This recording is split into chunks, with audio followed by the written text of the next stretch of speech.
So, and you guys can feel free to unmute yourselves. I don't think we've got, unless there's background noises going on, don't worry about it.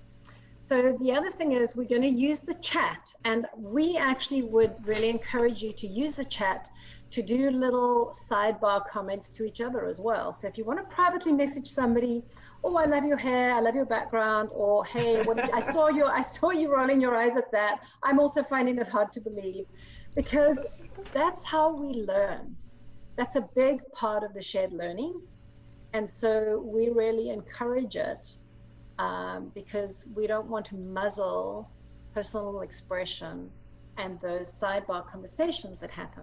So this is not a particularly interesting sidebar thing, but really just to share, because everybody doesn't know everyone else, just to throw in the chat your position, your organization, and your position in the organization.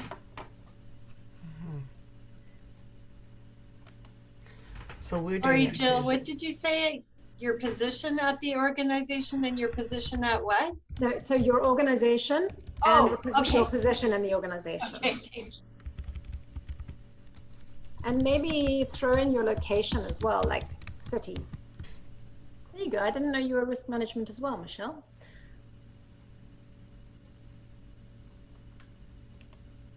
I'm learning a lot about potholes. Okay, yeah, I was going to say, Jill, you're being very modest. Okay. I love the variety we have in this group. Great. So one of the things that's really important is that in inviting and valuing expertise in the room. So we've got varied expertise in the room, and although we're going to have a fairly tight deadline, we are going to have opportunities that automatically comes into the room in all the discussions and small group interactions and large group debriefs. We really invite it. And if there's one of the ways that people do not integrate learning into behavior unless it's believable to them.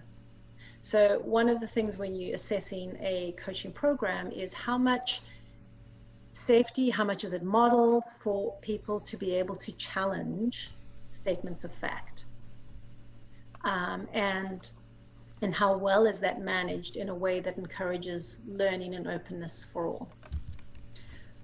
Right, well, what I'm going to do is we're going to shift gears a little bit, and we're going to do a very short mindfulness exercise. And I am going to share screen for this. And I'm going to, this always goes back to full screen. So we're all in the room together. Some people, is everybody can see the picture? So I'm just going to take you through a very short meditative, just 3 minutes or less. And because there's something about being together, I invite you to keep your video on. You can keep your eyes open, close your eyes, focus out your window or on the visual, whatever's going to facilitate you just letting go. So, so I invite you just to keep your eyes open, close your eyes, but to focus on your body. Notice where there's discomfort, notice where there's tension. Where there's tension, I invite you to tighten those muscles, hold them, and then release. Notice how the tension floats away. Continue to do that. Tighten and release. Each time, feel more tension releasing. Invite you to notice and become aware of the sounds that are around you. Feel the temperature. Notice where your body is, where your feet are, how comfortable you are. Just move into a position where you can be at one with yourself and with your environment. Life is always context. We're always in a context. And so give yourself permission just to be in this context. And whatever the sounds and the senses are, to just notice them. And then bring your attention to what it is when you first signed up for this time. What was it that drew you here?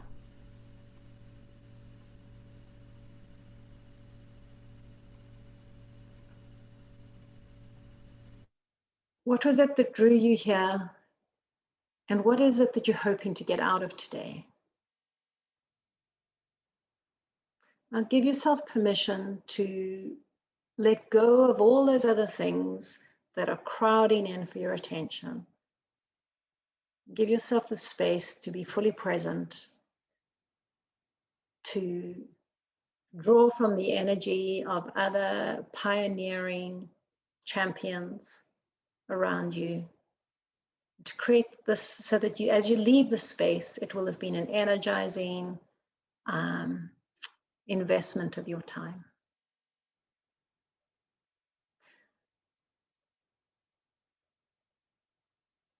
While your mind is sifting through what you're hoping to get out of today, allow it to settle on one main theme. It doesn't have to be the right or wrong theme, but just notice which theme surfaces. And give yourself permission to hold that theme as important and notice what you learn from that. Right, so bring your attention back to your body and just notice where you're at right now. And on the count of 3, we're going to come back to the group. And I'm going to invite you to just quietly in the chat, throw in what is the main theme that you're hoping for from our 90 minutes today. So 3, 2, 1, type.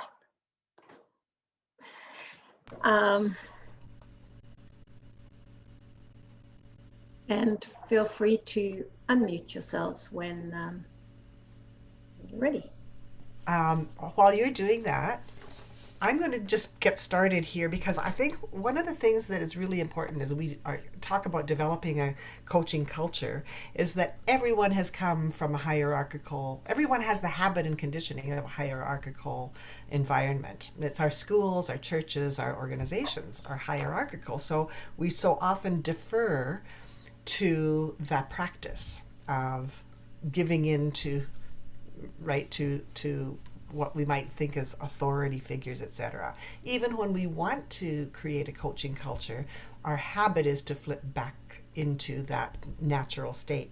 So we're in creating this coaching culture, we need to really recognize that it's not only learning something new, and it's not layering on that history of hierarchical conditioning. It's actually relearning, unlearning and relearning. So we start into ambiguity. So we need to get comfortable with ambiguity and out of the comfort of structure. And that's what this is. We're going to be taking you into exercises that actually demonstrate that, and you'll experience it in this process. Yeah? Comfortable with ambiguity? Ha ha. Here it is. It is an experiential learning environment that we're creating here. So that means also that we don't do all the talking, that we want you to be contributing. Yeah. And so what we found is that there's a lot of structure in the program that we've developed, and the structure is invisible, and it left a lot of people feeling really uncomfortable. because they wanted to know, as Anita was saying, we come from a what is expected of me, what do I do, tell me what to do, tell me how I should be on, and people are expecting rhetorical questions. So what is it they want me to answer? And we really grappled with, do we provide more structure? And came to the conclusion that actually that's not going to serve the process. So instead of providing more structure, we're going to clarify the expectation that the structure is there, it's just invisible. And actually it's important in the learning. When we feel really comfortable and we think we know what's going on, we draw on what we already know instead of being open to a new way of doing things. So that discomfort is quite intentional. And so we're warning you guys, you're now entering an environment of ambiguity. And others will too, when you go back into your organizations and try to create that culture, coaching culture. It's uncomfortable. Okay, so we're heading into our first exercise where we're going to be putting you into rooms together. There'll be 2 in each room, so you could get to have time to discuss. And Jill, have you got a document up there? I do, and Perfect. I'm just going to copy and paste it into the chat here. And I've got everyone assigned into chat room. So here's what's going to happen. Into a breakout room. Break. Yes. And you keep calling in the chat room. Well, that's what you're going to do when you get in there. So, okay. Okay. So this is Anita's inclusive nation. We're not breaking you up. We're putting you in spaces where you can chat. Okay. So there's 2 parts to this. You're going to have 4 minutes for the discussion of creating definition around 3 things: trust, belief in the person, and authenticity. So you'll be talking about that. You'll have 4 minutes to discuss that, and then 2 minutes to actually put them in order, and then we'll come back and do a debrief on that. And there's a link. Oh, yes. There's a link in the document that we were clearly doing some testing on and forgot to delete our garbage. So there's a link. As you populate, you'll see what the other groups are populating as well in terms of definitions. But we want to encourage you to discuss it. So, ready to go? I'm opening chat rooms. Breakout rooms. Here you go.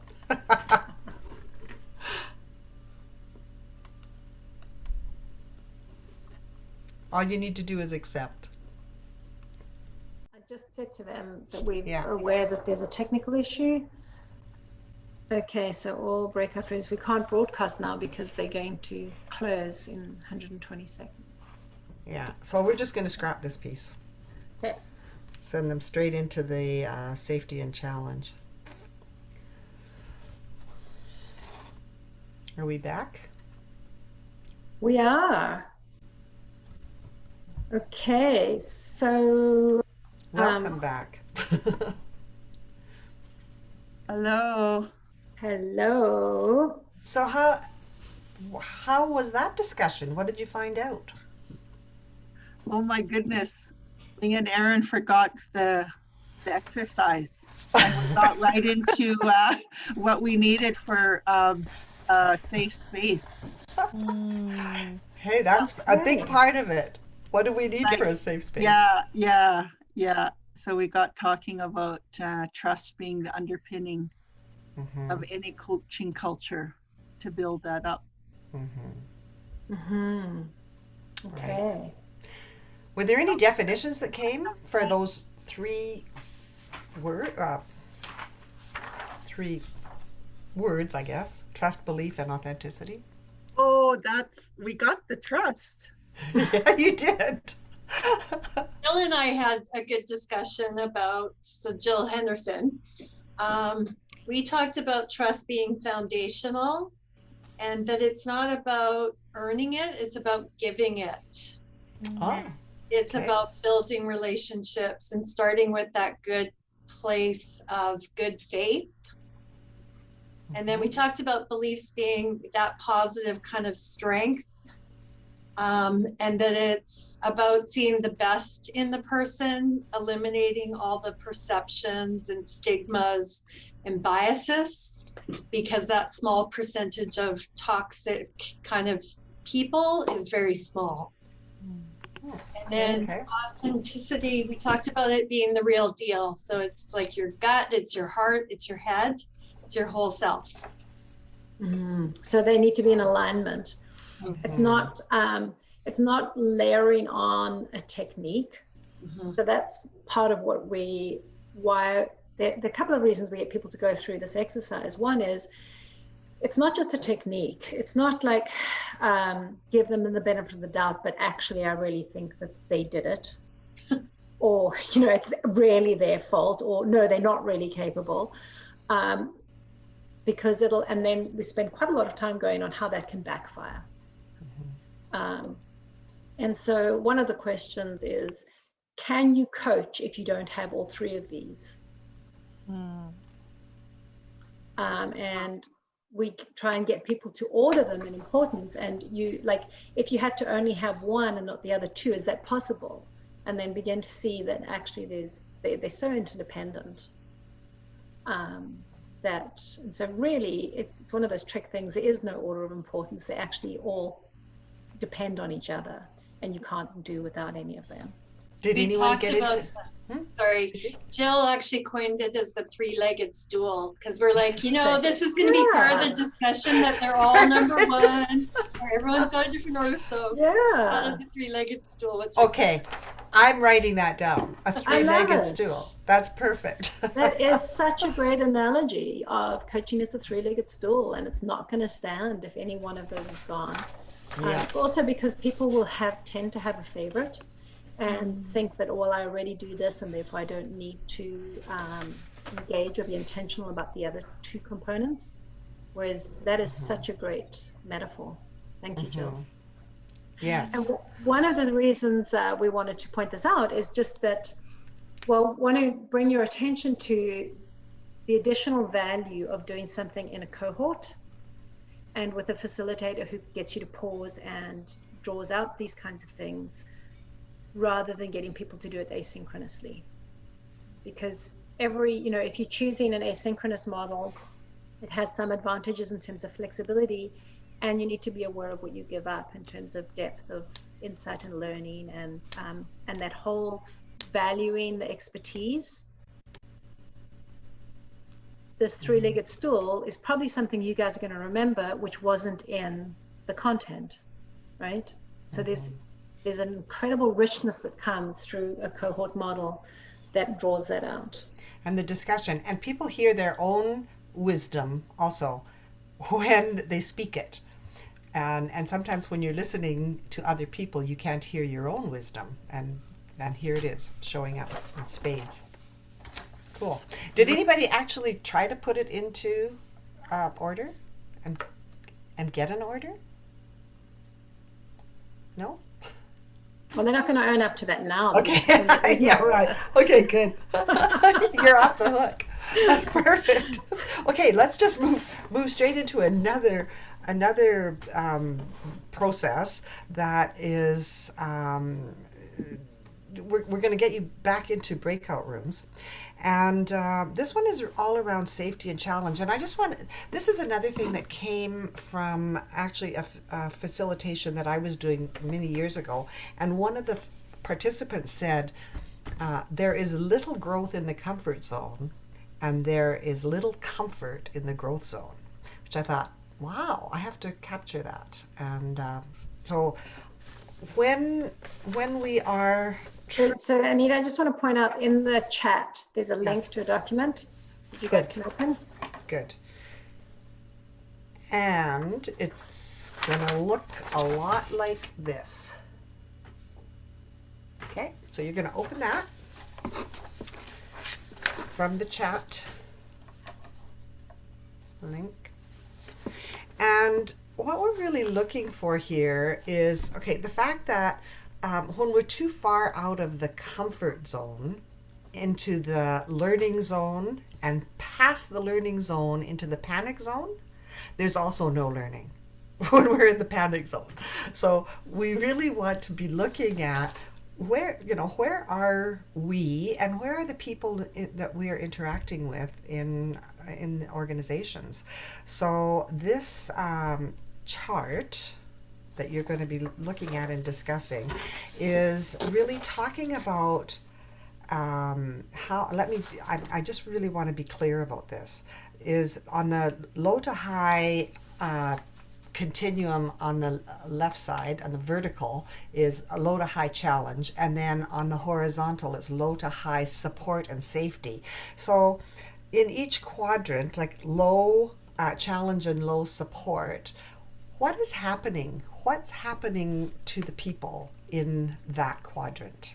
And then throughout the whole document, it's high challenge, low safety, high support, low safety. So that's your job in the chat room, or sorry, in the breakout rooms that Jill is fixing, right? Yeah, I didn't get them. Oh, yeah, that's so funny.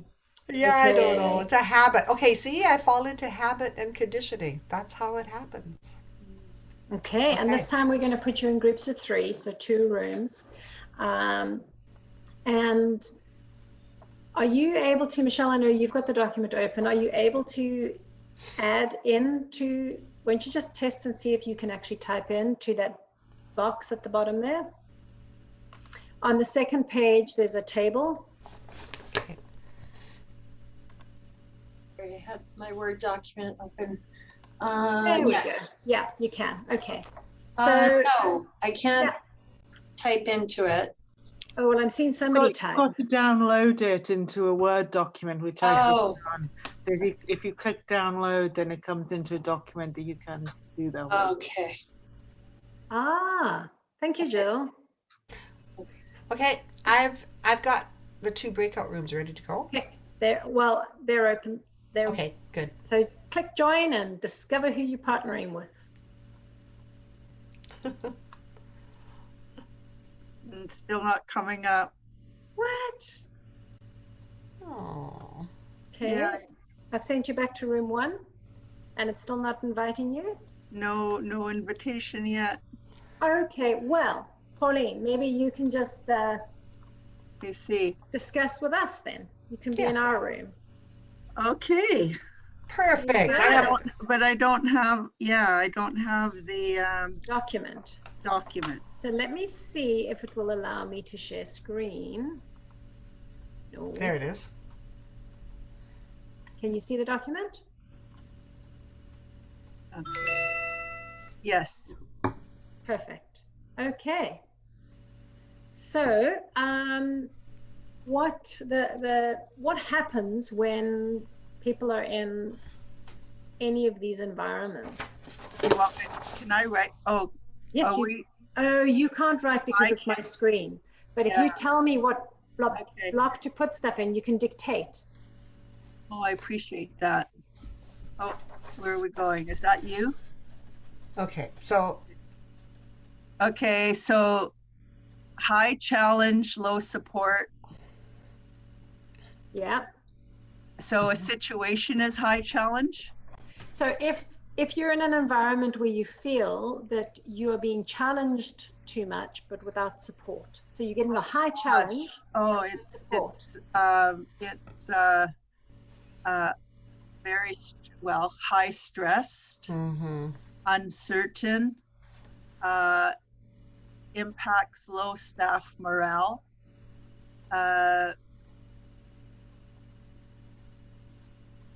doesn't foster a safe place or safe space, I should say. Okay. Makes me, it just, when I see it and experience it, it just, it's very difficult on your self-esteem. Okay. So Yeah. let's choose a different one. How about low challenge, low support and safety? low challenge, low support, Yeah. lack of motivation, Mm. Okay. uh, no drive, Mm-hmm. more of a status quo situation. Hmm. So bare Mhm. minimum. But yeah, bare Bare minimum. minimum. Yeah. Yeah. Okay. And Okay. high support and high What low about challenge. low challenge, high support? Yeah. Low Low challenge, high support. uh, uh, frustration, Okay. uh, doubts one's ability and capacity. Okay. Okay. Yeah. They're being supported without very much challenge. Yeah. Yes. Mm. Okay. Then Um, also, what that would what I've experienced and witnessed is laissez-faire. mm-hmm. That's Now I've kind got of to Yeah. try and spell that. Thanks a lot. yeah, I know. Good one. Good, Pauline. Okay. How about high challenge and high support? Well, I think we've got 9 seconds. So Okay, you've got time for one. that high challenge, high support brings Yeah. a person stepping up. Okay. I've seen that. Enthusiasm, Yeah. initiative, motivation, Yeah. the art of the possible. I like that. Oh, art of the possible. Yeah. Cool. So, More creative space is fostered. okay. Nice. Look at So, that. We filled it out well. just in case anybody was wondering why I was populating it, I was actually, Pauline was dictating because for some reason she wasn't able to join the room. Because I was put in the room instead of Pauline. So, No, and then I that's not. exited. But That's, anyway. anyway, so Technology. I just shared That's right. screen and I was her executive assistant and was typing as she dictated. But so really, again, we're really just giving you a taster of different things and ways, things that we believe are really important to highlight. So often you get a spectrum of people who think that coaching is all about providing support and that that's what's important, and others who think it's all about providing support and that's why it's not effective. And so highlighting that for real growth to happen, you need a balance between challenge and support, and that balance is not always going to look the same. So for example, usually I'll choose a very high challenge coach for my own self if I'm choosing an executive coach. There was a time in my life though where I had so much challenge going on that my capacity for challenge was like I had none left. So I needed some coaching during that period, and I chose a coach who was tended more towards support because I already had enough challenge. So we're kind of pointing out to people, it's not just, well, you've got to do equal parts. You've got to see what is going on for that person. Right now, do they need more challenge, or do they need me as their leader to add more challenge or support? Are they stagnant? So I loved, Pauline came up with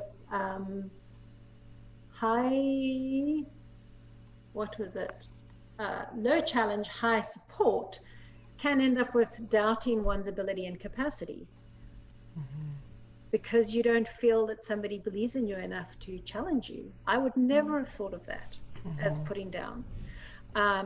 So like we actually do have just a few words for each of these, but what we find is you get people to do this and it adds much more richness to the learning and expands our understanding of it.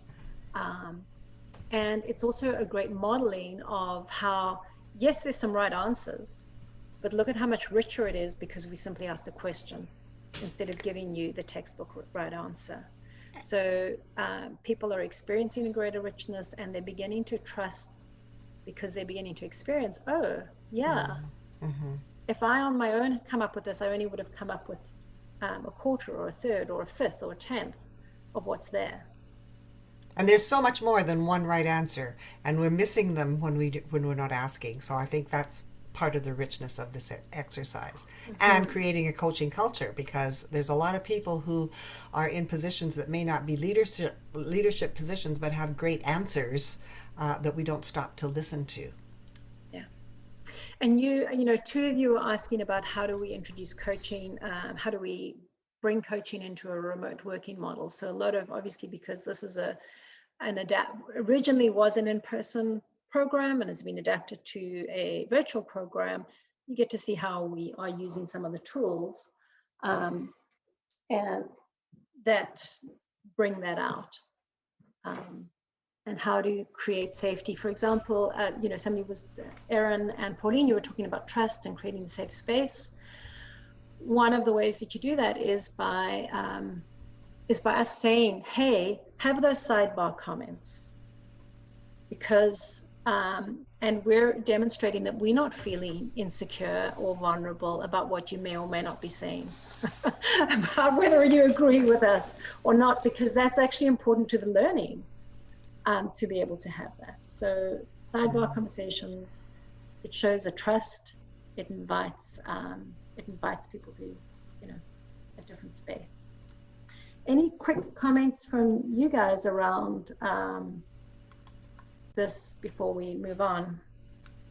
No, I just think one of the things we talked about in our group a little bit was just about some of this is a little sort of situational, that's a notion of situational leadership, that not everyone is comfortable with challenge.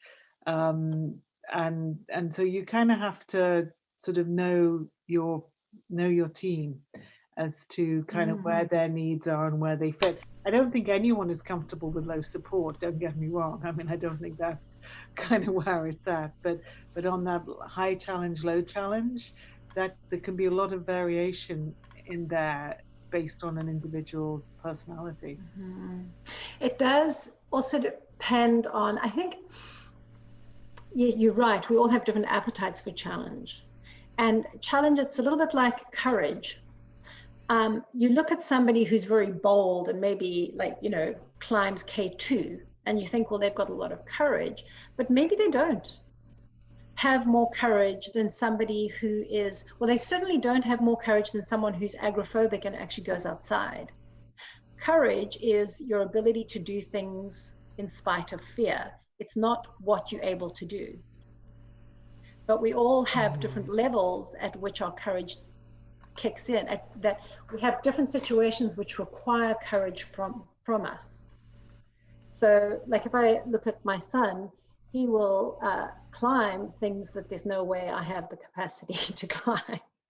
But ask him to pick up the phone and call an employer, a potential employer, and like that requires enormous courage and self-regulation for him to do that. So in discussing things like this, it also creates opportunity for us to say it's not that challenge looks the same for everybody. What is the context? And what we all do need to be challenged, but how we receive challenge, what challenge means for us, we need to be open to the fact that it's different for everyone. Yeah. That it's fluid, and yes, and there's it's ambiguous. It is different, and we need to be able to meet that. And I think that's yes. Yeah. And I'm seeing that in the chat. And also diversity in the room. Personality traits. Yes. Yeah, there are personality traits, there's exposure, there's all sorts of things that come into it. And I had something brilliant that I was going to say, but I've lost it. So maybe we'll just let it go. It looks like Pauline. Pauline, did you have something to add?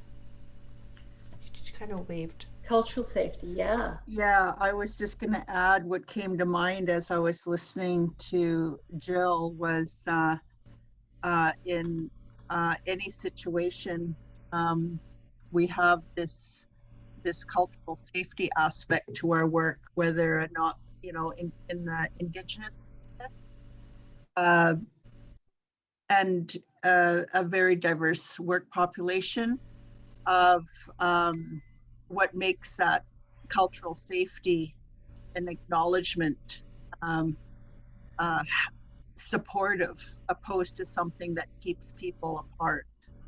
Mhm. And it's as simple as think Right. about who we are willing, whose critical feedback we value, we seek out.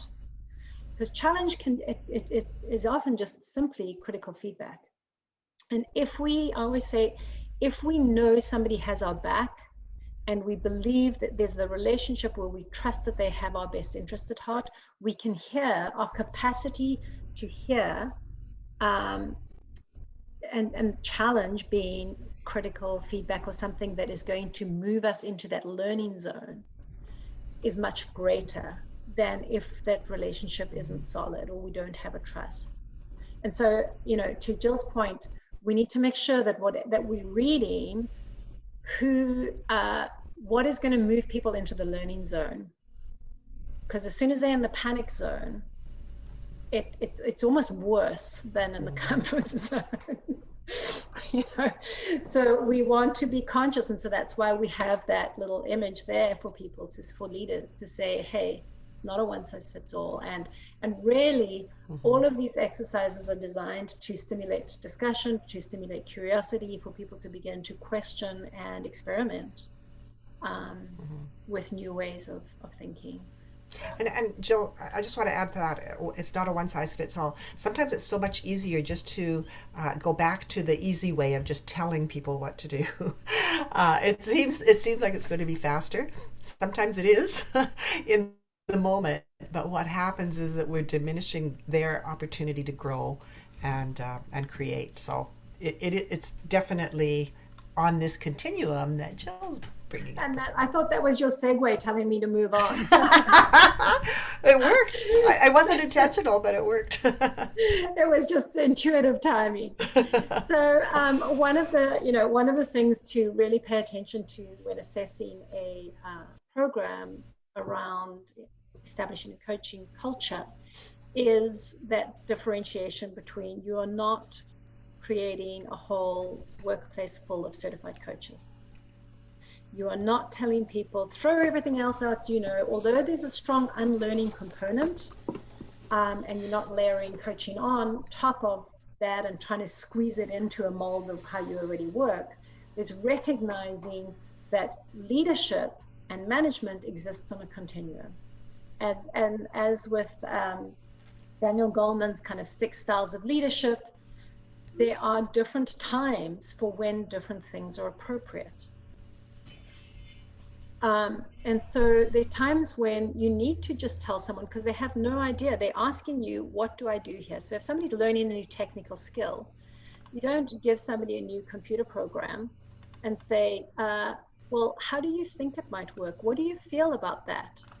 So, or if you're going through a new, there may come a time, let's say, new policies and procedures. Let's say you're introducing a new remote workplace policy or diversity and inclusion policy. There are aspects of it that you need to tell people. And then there are aspects of it that you need to inquire. So it's not a one size fits all. And helping people recognize, so you want to make sure that your program helps people differentiate and provides them with opportunities to think through what situations does what type of leadership work and what has worked for me personally. And we're going to leave you at the end with a little handout with this continuum for you to look at both your organization and yourself and do some reflection on it. Mm-hmm. Any comments from you guys? Just anything quickly responding to that? You don't have to, but just anyone itching to. Are we itching to move on to another exercise? Okay. So Stop share. And this next exercise is super fun.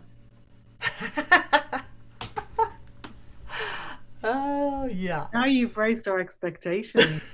Okay, good. Well, let me know if we disappoint. Okay, so what we're going to do is Anita's going to set up some breakout done. rooms for us. It's already. And here. Oh, no, the breakout rooms aren't yet. Okay. But the chat. Oh. Okay. Okay. Yeah. I'm setting up the breakout rooms. Okay, so Anita's going to set up some breakout rooms, and I am going to find my instruction sheet and give you the instructions. So, okay. When we're learning a new skill, when you're first learning how to ski or play golf, they don't give you everything, but break it down into bite-sized pieces, because you can only focus on learning one thing at a time. So again, looking for a program, where do they provide opportunity for people to do what we call skill drills? So taking people through exercises, so there's intellectual learning, and then the skill drills are really around experiencing the theory, experiencing the concept. So what we're going to do is you're going to be broken up into groups of 2, and you're going to force something. So coaching isn't about problem solving. It's not about giving advice. It's not about sharing your brilliant solution. It's about asking questions that encourage the person you're coaching to get, it's stimulating their curiosity, not for your information. So we're going to tie your hands behind your backs. So you're going to, whoever's name starts, is earlier in the alphabet, in your pair, you will be the first one to go to share a situation. You get 1 minute and only 1 minute to share a situation that you would like some coaching on. The person who's going to be the coach first, you then get 3 minutes to ask them questions, not to clarify for yourself and your understanding, but you're going to be listening for where does it sound like they're stuck or they need to get more curious. And you're going to be asking them curious questions. So we've given you a guide as to what makes a powerful question. And then the bottom 2 kind of definitions are to give you some context. Here's the trick. The person who is being coached, you are not allowed to answer the question. All you do is say hot, warm, or cold based on how much the question stimulates you deepening your own understanding. Okay, so if you're the person receiving the coaching, your name, the first person, your name is first in the alphabet, you get 1 minute to share a scenario that you would like to be able to deal with more effectively. Your coach is going to ask you questions to stimulate your curiosity. You simply answer hot, cold, warm. Coach, this is going to require incredible self-management, especially if they say cold. You're going to wonder, I need more information. Simply let it go and ask a new question. Okay. And there's no right or wrong. This is a learning. It's to get an experience. So 1 minute, then 3 minutes, and then the timer has been running. I know. So can we restart those? I'm going to restart it. I'm going to restart all of them. Okay, let's start again. Okay, so, and Anita, we're giving them how long? I'm going for, well, I put You're breaking up all of this for 5 minutes with 5 30 minutes. Okay. seconds. So 1 minute to share your story, 5 minutes, 3 minutes to coach, and then 1 minute for feedback. Oh, okay. Okay. Good. Go. Rooms are open, so click join, and hopefully, Pauline, you're allowed to join this time.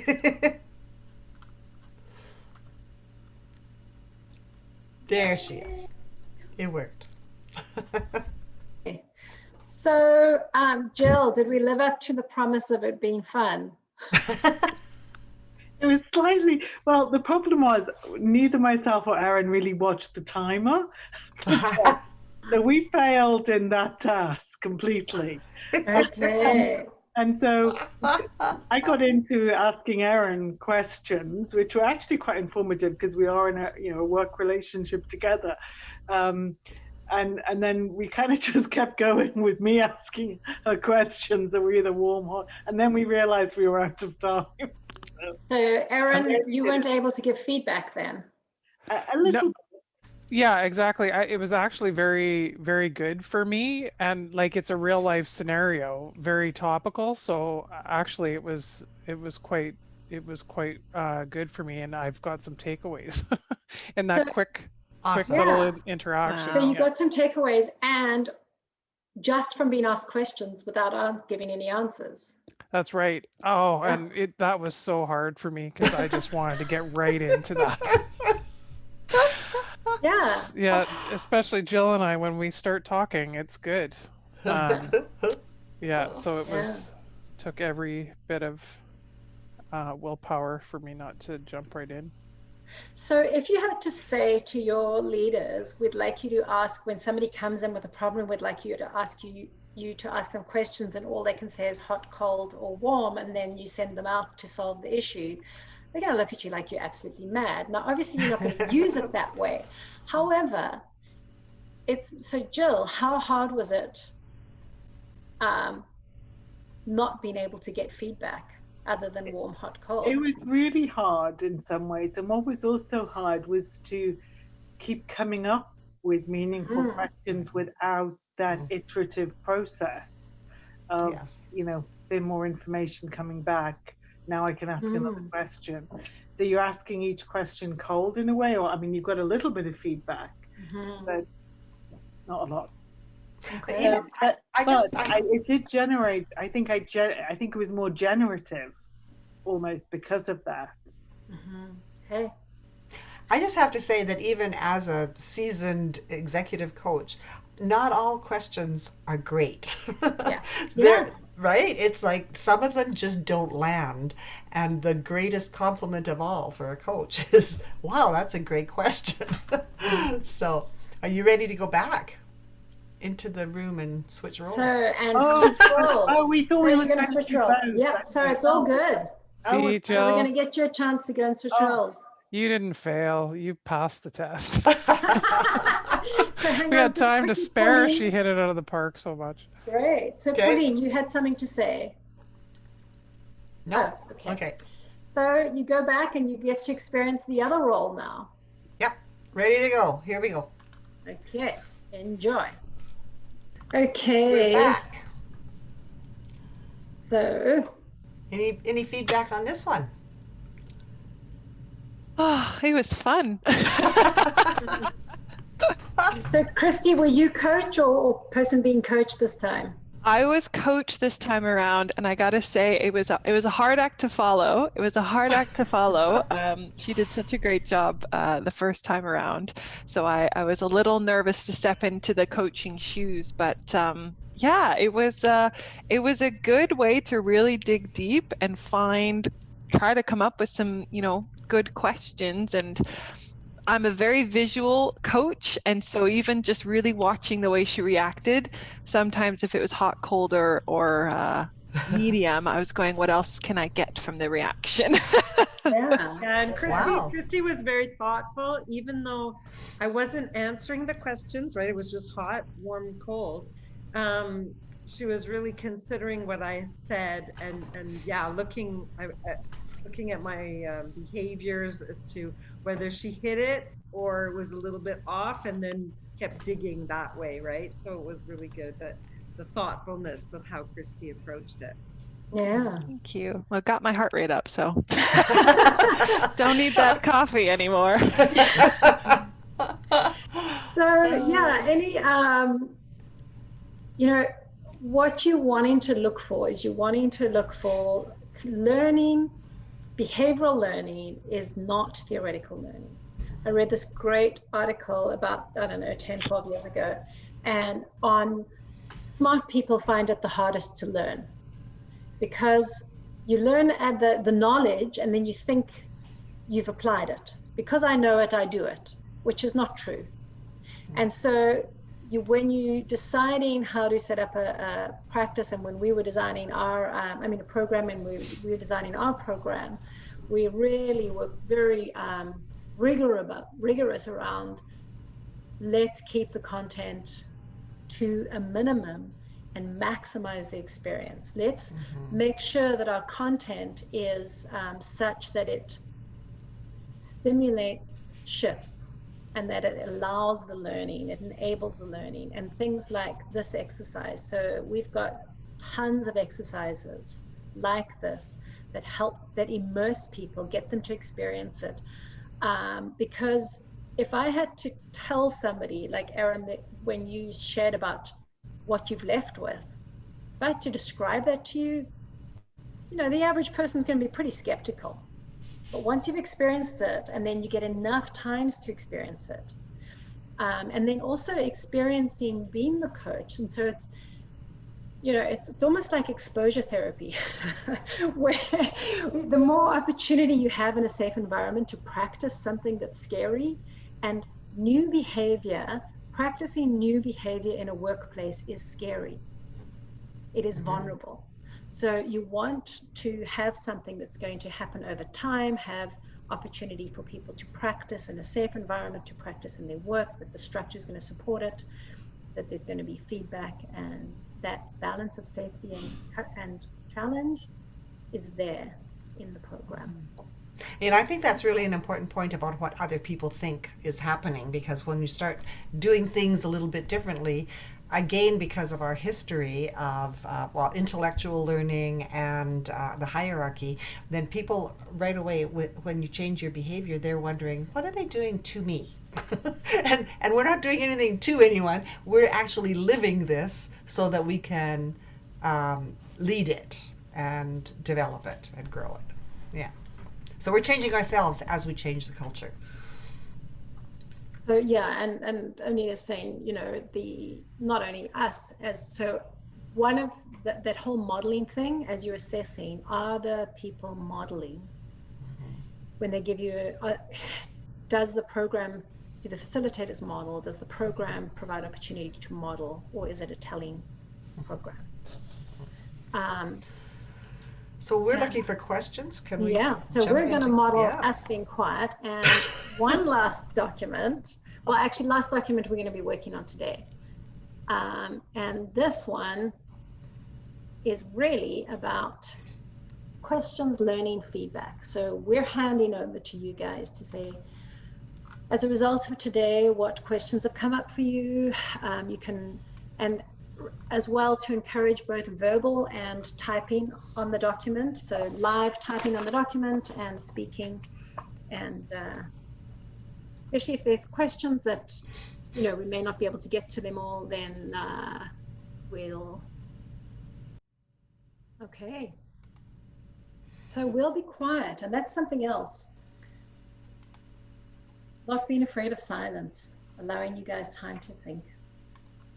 Different from and so shifting from the more telling type of coaching that they may, and redefining coaching as this is what we mean, not what you historically. So within this context, when we talk about coaching, we mean this.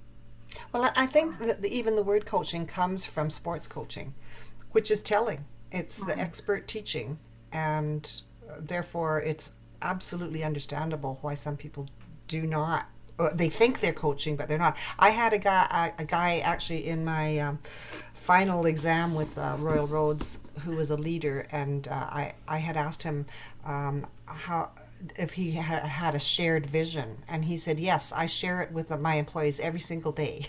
I tell them. So he was sharing his vision, but it wasn't a shared vision. So he used the words, but wasn't practicing. And so that's something that we are pretty anal about, is making sure that any programs that we do doesn't just become a renaming of old behaviors, but really facilitates behavioral change. Because the whole reason leadership development has to be reinvented again and again and again is because so much of it is where there's really good concepts and people learn the concepts, but then they just attach old behaviors to those new concepts and rename their old behaviors, instead of actually realizing, what do I need to let go of in my old frame of reference in order to be able to pull this new frame of reference in? So it's not that I throw out everything I know, but what in my old way of thinking is inconsistent with this new experience. And what we found is that it needs to be experiential for people to really trust that, because they've learned to trust their old behaviors. And even if they're overgeneralizing the success of their old behaviors, they have experience that they can point to as to why that works. So you need your program to provide experience, new experience, as proof of why a sensible, intelligent, logical human being would change their behavior. And again, so the whole advice for getting buy-in for leaders, they're going to need to experience it. So providing opportunities for people to experience, and that can be getting them to reflect on situations where people have told them versus when people have asked them. It could be referencing movies. It could be, the whole Zen master samurai movie type thing, depending on who the person is. So I'm going to be quiet because it's almost 1:30, and we'd just like to get people to share. And someone had to leave, so yeah, Michelle had to leave. Bye, Michelle. Thanks for coming. She has a 1:30 that where she's got to be at. It wasn't Michelle. Yeah, me too. It is Michelle. Me too. Yeah. Okay. Okay. So, if you had one word to summarize what you leave today with, and maybe Jill and Michelle go first, or Michelle's gone. Thoughtful, thought-provoking. I suppose that's 2 words. We can hyphen it. Yeah. And you're allowed 2. You can have 2 words. Thought-provoking. Okay. Well, thank you for being here and for your contributions. And congratulations in Hopefully advance. it'll be good news soon. So Yes, hopefully. Exactly. okay. Thank you. Okay. Thanks. Bye, Jill. Any other words? Oh, we lost Aaron. There we go. There's Christy. Hi. I was just going to say assured. And I think someone Okay. actually put it in the chat. I think Assured. someone else may have said that, but as you were speaking through and I was reading some of the comments there, it's just the assuredness that, this is the right path forward, and how you make it work. Gosh, well, that might be uncomfortable. It might be ambiguous, but that's the best part. So just feeling assured, in the direction. That's great. And And, for you guys who are nice. wanting to instill this internally and who are the pioneers and the champions of it, modeling that openness and modeling that non-judgmental and inviting people in to another way of being is, and letting them see you being okay with not getting everything exactly right is really part of what creates the openness. And I'm just impressed with that organization of being in the construction and development. Oh, well, I gotta say, Anita, Jill, thank you so much. To be actually supporting this. Oh, goodness. So it's a pleasure. I just feel so privileged to be in this room, and that was so inspirational. I feel like I may have been harsh on my 4, but when I really think about the widespread between those who are really on board and kind of the champions of it, and those who are sadly your typical construction, the way things are kind of group, I'd say the amalgamation is somewhere in the middle, but there's hope yet. There's incredible hope. There's incredible intention. It's why I get to be in the seat I am, and this is just so affirming. So, yeah. That's great. Well, and if either of you, if we really want to support, because we're a huge believer Mm. in the power of this. And our mission statement is,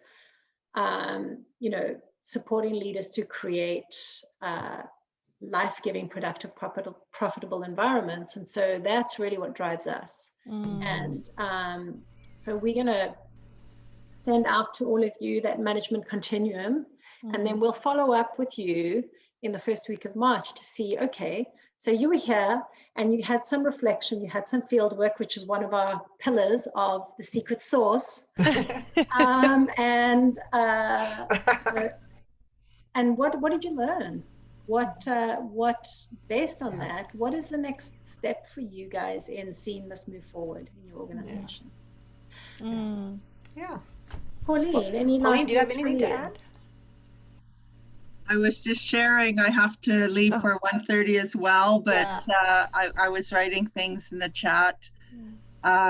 Absolutely affirming, appreciated just the time you supported us in having this reminder of what we're embarking on is a good pathway. Yeah. Great. Yes. With a good leader like you, Pauline. It's good to see you again. Yeah, Nice to well, see nice you. to meet the two of you. Absolutely.